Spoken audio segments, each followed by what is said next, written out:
Market లో invest చేసి మీ డబ్బులు డబుల్ చేసుకోవాలనుకుంటున్నారా? సుందరరామిరెడ్డి గారి లైవ్ సెమినార్ కి అటెండ్ అవ్వండి.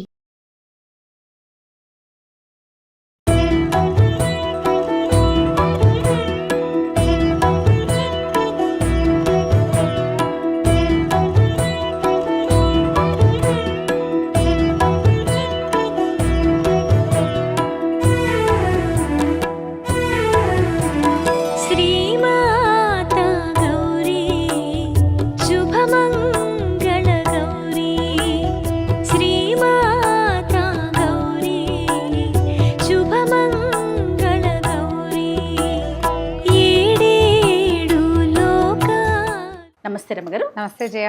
రమగారు, మనము దసరా శరన్నవరాత్రులు చేస్తూ ఉన్నాము. 5వ రోజులో ఉన్నాం. ఈ రోజు యొక్క విశిష్టత 5వ రోజులోకి వచ్చేసాం. ఈసారి కొంచెం తిథులు పెరిగినాయి కదా, అందువల్ల ఇవాళ ఈ 5వ రోజున మన శ్రీశైలంలో నవదుర్గా స్వరూపాలలో ఒకటైనటువంటి స్కందమాతని వెలయిస్తారు. స్కందమాత అంటే కుమారుణ్ణి ఎత్తుకుని కూర్చున్నటువంటి అమ్మవారు. పార్వతీదేవి చేతిలో స్కందుడు కుమారుడుగా కనపడతాడు. ఈ స్వరూపంలో ఉన్న అమ్మని అర్చిస్తే సంతానం కలుగుతుంది. సంతానానికి పిల్లలకి కొంతమందికి బాలారిష్టాలు కనపడతాయి. పిల్లలు ఊరికే పడిపోతారు, తరచూ ఏదైనా ప్రమాదాలకి గురవుతారు, ఎప్పుడు ఏదో కింకగా దుఃఖంగా ఉంటారు. అలాంటి పిల్లలతోటి ఇబ్బంది పడే తల్లులు కనుక ఈ స్కందమాతని అర్చిస్తే ఆ సమస్య తీరుతుంది. మామూలుగా మనకు సంతానం కావాలన్నా కూడా స్కందుడినే ఆశ్రయిస్తాం. అవును కదా, మన రామాయణంలో నుంచి స్కందజననం చదువుకోమని అది చెప్తారు కదా. ఈ స్కందమాత చాలా విశేషమైన స్వరూపం. అమ్మవారు చక్కగా పిల్లవాడిని ఎత్తుకుని కూర్చుని ఉంటుంది. ఆయుధాలు లేకుండా పద్మాలు పట్టుకుని ఉంటుంది. పై చేతులను పద్మాలే ఉంటాయి, పిల్లవాడిని ఎత్తుకుంటుంది. ఈ చేతిలో ఏమో అభయముద్ర విశేషంగా కనపడుతుంది. అయితే ఈ రోజున మనకి ఇంద్రకీలాద్రి మీద కనకదుర్గ అమ్మవారి దేవాలయంలో మహాలక్ష్మి స్వరూపాన్ని వేస్తారు. అయితే ఈ మహాలక్ష్మి ఈరోజు శుక్రవారం కూడా అయింది కాబట్టి విశేషంగా మనకి కనిపిస్తుంది. అమ్మవారి చూడు, లక్ష్మీదేవి అవసరం లేనిది ఏముంది, ఆమెతోటే మన ప్రపంచం అంతా. అంతే కదండి. మనకు ఆరోగ్యం కావాలి, ఐశ్వర్యం కావాలి, ధనం ధాన్యం వృద్ధి కావాలి, ఎక్కడికి వెళ్ళినా మన మాట చెల్లాలి, ఎక్కడికి వెళ్ళినా మన కథ నడుస్తూ ఉండాలి. ఆ కథ నడిపించేది లక్ష్మీదేవే. మహాలక్ష్మి పూజా విధానం శ్రావణ మాసం అంతా మనం విశేషంగా చేస్తాం. ఈ స్వరూపాలలో ఒక స్వరూపం ఖచ్చితంగా ఈ 10 రోజుల్లో ఒకటి మహాలక్ష్మి స్వరూపంగా కనిపిస్తుంది. అమ్మని గనక ఆశ్రయిస్తే దొరకనిది ఏదీ లేదు. అన్ని రకాల ఐశ్వర్యాలు లభిస్తాయి. ధనధాన్య సమృద్ధి కలుగుతుంది, గోసంపద ఉంటే గోవృద్ధి కలుగుతుంది. ఏది ఉంటే అది వృద్ధి చెందుతుంది. ఒకవేళ ఏది లేని స్థితి కనుక ఏదైనా ఉంటే ఆ స్థితి నుంచి మార్పు వస్తుంది. కాబట్టి లక్ష్మీ పూజా విధానంగానే చేసుకుంటాం. మహాలక్ష్మి అష్టోత్తరం చేసుకోవచ్చు, ఆ తర్వాత ఏమో లక్ష్మీ అష్టకం చేసుకోవచ్చు, కనకధార స్తుతి చేసుకోవచ్చు. ఈ రోజున వచ్చేటువంటి ముత్తైదుల్ని మనం మహాలక్ష్మి స్వరూపంగా భావించి పూజించుకోవచ్చు. అయితే అమ్మవారికి ఏం సమర్పిస్తాం? సాధారణంగానే మనం లక్ష్మీదేవికి శనగపప్పు ఇష్టం. అవును, శనగపిండితో ఏ పదార్థమైనా చేసి పెట్టచ్చు. శనగపప్పుతో చేసేటువంటి బూరెల్ని లక్ష్మీదేవికి నివేదన చేస్తారు. ఈ రోజున బూరెలే. ఈ 5వ రోజున కుమారి పూజ చేస్తాం కదా.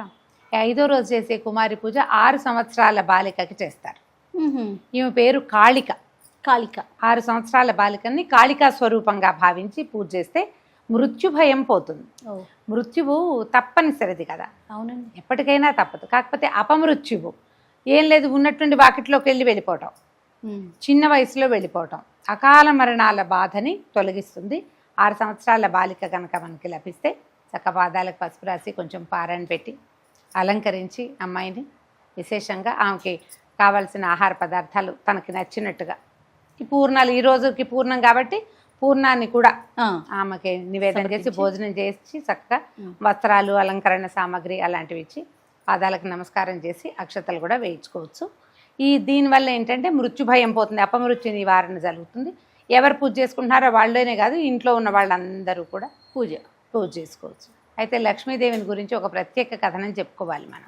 తప్పకుండా. ఈ లక్ష్మి కూడా ఇప్పుడు పార్వతీదేవి మనకి రకరకాల స్వరూపాల్లో కనపడుతుంది. అవునండి. కాత్యాయని మహర్షికి జన్మించింది కాబట్టి కాత్యాయని అని చెప్పుకున్నాం కదా. అక్కడి నుంచి ఈవిడ ఏమిటి, దక్ష ప్రజాపతి కూతురుగా సతీదేవిగా కనపడింది మొదట. తర్వాత పర్వతరాజ పుత్రికగా, హిమవత పర్వత పుత్రికగా, హిమజగా, శైలపుత్రిగా మనకి దర్శనమిస్తుంది అమ్మవారు. లక్ష్మీదేవి కూడా అట్లా వివిధ రకాల జన్మలు కలిగి ఉన్నదన్నమాట. భృగు వంశంలో జన్మించింది కాబట్టి భార్గవి అంటారు. క్షీర సముద్రంలో నుంచి పుట్టుకొచ్చింది కాబట్టి ఆవిడని క్షీర సముద్ర రాజకన్యక, క్షీరాబ్ధి కన్యక అని చెప్తారు. ఎప్పుడూ ఆమె విష్ణుమూర్తి భార్యగా ఉండటమే కాకుండా ఆయన వక్షస్థలంలో కొలువై ఉన్నట్టుగా మనకు కనపడుతుంది. వక్షస్థల లక్ష్మికి ప్రత్యేకమైన వ్యూహలక్ష్మి విధానం అని ఆ మంత్రాన్ని గనక చేస్తే, అనుసంధానం చేస్తే అమ్మవారి యొక్క కరుణ లభిస్తుంది, అయ్యవారి కరుణ కూడా విష్ణు సాయుధ్యం లభిస్తుందని విశేషంగా చెప్తారు. అయితే ఈ వ్యూహలక్ష్మి మనం వెంకటేశ్వర స్వామి వారిని అర్చించేటప్పుడు మనకు కనపడుతుంది, వక్షస్థల లక్ష్మీదేవి కనిపిస్తుంది కదా, అక్కడ కూడా ఈ వ్యూహలక్ష్మి మంత్రం విశేషంగా చెప్తారు. ఈ లక్ష్మీ సాధన ఎన్నో రకాలైన మంత్రాలుగా వ్యూహలక్ష్మికి ప్రత్యేకమైన మంత్రం రోజువారీ చేసుకోవటం. అయితే ఇది ఎక్కడ మొదలెట్టామో అక్కడే పూర్తి చేయాలి, అలాంటి నియమాలు కూడా కొన్ని కనిపిస్తాయి. చక్కగా లక్ష్మీ అష్టోత్తరం ఎంత సులువైనదో. అసలు ముత్తైదు వివాహం అవ్వగానే మొదట రోజువారీ పూజలు, ఆడపిల్లలు చూడు ఇంట్లో ఉన్నప్పుడు ఊరికి అమ్మ పూజ చేస్తే దండం పెట్టుకుంటారు, అవును అంతే కదా. కానీ మనకి వివాహానంతరం వాళ్ళ ఇంట్లో వాళ్ళే దీపం పెట్టుకుంటారు, లేదా అత్తగారు కొన్ని సవరిస్తే అత్తవారింట్లో ఉంటే ఆ కోడలు వెళ్ళి దీపం పెడుతుంది. మొట్టమొదటి నేర్చుకోవాల్సింది లక్ష్మీ అష్టోత్తరమే. లక్ష్మీ అష్టోత్తరం నేర్చుకుంటే ఒకటి మనకి ధనమో ఐశ్వర్యమో ఇంకేదో పెరగటమే కాదు, అదొకటే కాదు, భర్త యొక్క ప్రీతిని ఇతోధికంగా పొందుతారు వాళ్ళు. ఆవిడ మళ్ళీ హృదయంలోనే ఉంది కదా. పైగా అమ్మవారిని ఏం చెప్తారంటే నిత్యానపాయినిగా చెప్తారు, భర్తను విడిచి ఉండదు. అందుకని ప్రత్యేకంగా ఈ లక్ష్మీ పూజా విధానాన్ని కొత్తగా పెళ్ళైన ఆడపిల్లలందరూ అలవర్చుకుని నిత్యము లక్ష్మీ అష్టోత్తరం చాలా సులువు, 108 నామాలు చక్కగా స్తోత్రం లాగా ఉంటుంది. 10 రోజులు చదివారంటే నేను చక్కగా నేర్చేసుకోవచ్చు, ఈజీగా సులువుగా కూడా. ఎప్పుడు మనం శుక్రవారం లక్ష్మీ పూజ చేసుకోవచ్చు. శ్రావణ మాసం వచ్చినప్పుడు ఎవరో వచ్చి చేయించక్కర్లా, మనమే మెల్లిగా కూర్చుని మన పూజ మనం చేసుకోవచ్చు. విశేషంగా లక్ష్మీదేవిని అర్చిస్తారు. అయితే ఈ రోజున అమ్మవారికి గులాబీ రంగు వస్త్రం సమర్పణ చేస్తాం. ముదురు గులాబీ రంగు, లేత గులాబీ రంగు ఏదైనా సరే. గులాబీ రంగు అంటే పింక్ కలరు అదే వస్త్రాలు సమర్పిస్తాము.